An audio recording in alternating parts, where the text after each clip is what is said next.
Sốm chùn rướng Tốc kê tạ thí đà Bái cái đăng mùi đống Robot sạ trì miến phọp Miến đầm lầy cắt mân bàn កាលព្រះសម្ពុទ្ធទ្រង់គង់នៅវត្តវេលវ័ននាក្រុងរាជក្រឹសមានគ្រោះអหิវេទរោគដ៏កាចសាហាវមួយបានកើតឡើងធ្វើឲ្យប្រជាជនជាច្រើនបាត់បង់ជីវិតផ្ទះសម្បែងត្រូវបោះបង់ចោលឲ្យនៅស្ងាត់ជ្រងំ ក្នុងនោះមានត្រកូលមួយក៏បានស្លាប់បាត់បង់ជីវិតអស់ទៅនៅសល់តែកូនស្រីម្នាក់ដែលកំពុងយំសោកបោកខ្លួនដោយក្តីអាល័យ ម្សិលមិញផ្ទះហ៊ាននៅសោចស្បាយនៅឡើយតែថ្ងៃនេះមិនក៏ស្ងាត់ម្ល៉េះស្ងាត់រហូតដល់កូនឮតែសំឡេងបេះដូងខ្លួនឯងកូននឹកស្នាមញញឹមរបស់ម៉ែកូននឹកដៃដ៏កក់ក្ដៅរបស់ពុកកូននឹកពុកម៉ែ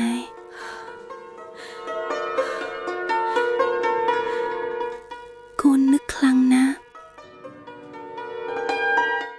ក្រោយពីមេតាបេតាបងប្អូនស្លាប់អស់ហើយ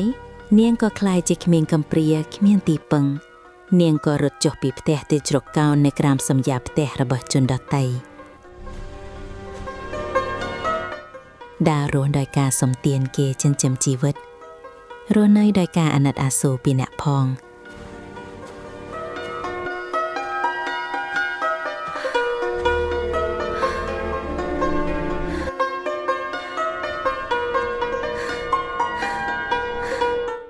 មនុស្សទាំងឡាយបានឃើញទីតាកំសត់នោះក៏មានចិត្តមេត្តាករុណាឲ្យបាយកកបាយក្តាំងដែលសល់ពីខ្លួនបរិភោគឲ្យដល់នាងជារៀងរាល់ថ្ងៃ យកទៅចៅយាយមានតែប៉ុណ្ណឹងទេ អរគុណលោកយាយ នាងរក្សាទុកបាយក្តាំងនោះដោយសេចក្តីស្រឡាញ់ព្រោះជាអាហារតែមួយគត់សម្រាប់ជីវិត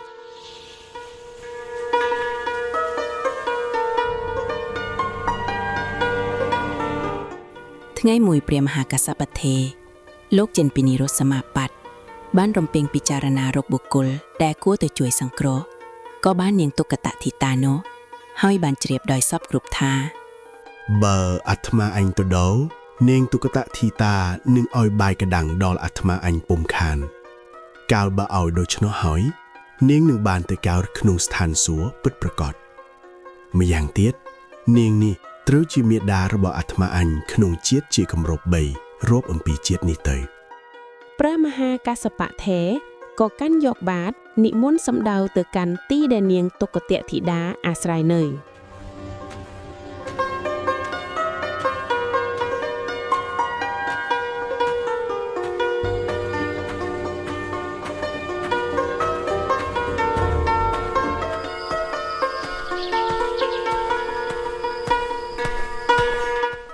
លំដាប់នោះសក្កទេវរាជព្រះចៅស្ថានត្រីត្រឹងបានជ្រាបហេតុនោះហើយក៏និម្មិតខ្លួនជាមនុស្ស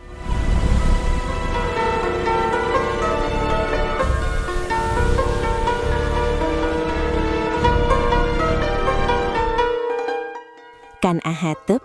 ដើរទៅស្កាត់មុខព្រះមហាកាសបត្ថេ បពិតព្រះគុណម្ចាស់ដ៏ចម្រើនព្រះអង្គនិមន្តមកពីឆ្ងាយប្រហែលជាឃ្លានហើយ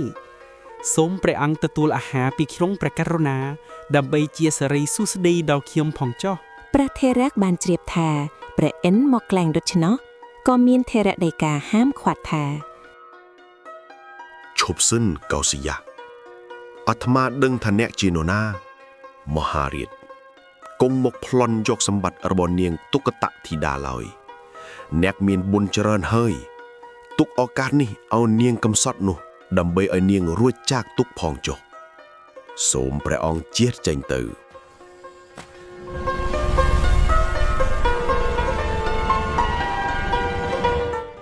ព្រះមហាកាសបត្ថេបាននិមន្តទៅឈរក្នុងទីចំពោះមុខនាងទុក្កតធីតានាងទុក្កតធីតាគិតថា ព្រះថេរៈនេះលោកមកប្រុសអញហើយតាអញចំជាស្ត្រីមានលាភប្រសើរណាស់ សេចក្តីជ្រះថ្លារបស់នាងក្នុងពេលនោះក៏កើតឡើងពេញបរិបូរណ៍ ដែលរាប់ដល់ព្រឺរោមព្រឺស្បែកនាងបានយកបាយកដាំងមួយដុំដែលនៅក្នុងអំបែងទៅដាក់បាតព្រះមហាកាសបថេ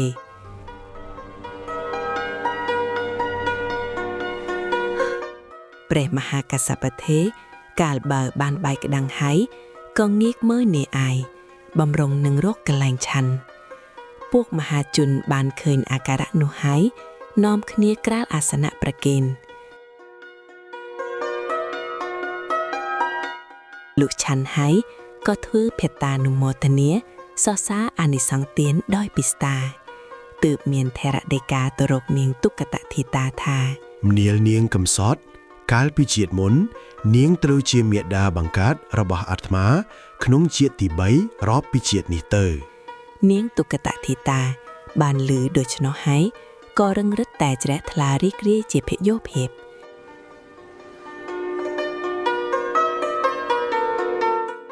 ដោយសារនាងអត់បាយជាច្រើនថ្ងៃ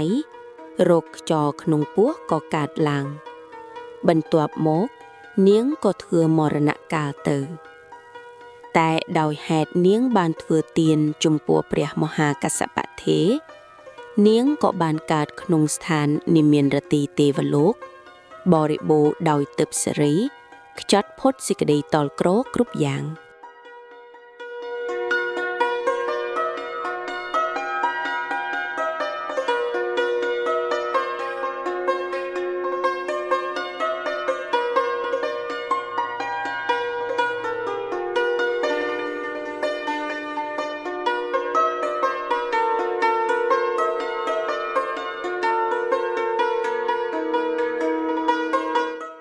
រឿងនេះដល់ស្រង់ចេញពីព្រះត្រៃបិដកសាច់រឿងក៏ចប់ត្រឹមតែប៉ុណ្ណេះសូមជួយចុច like subscribe និងសញ្ញារូបកណ្ដឹងដើម្បីទទួលបាននូវរឿងថ្មីៗទៀតសូមអរគុណ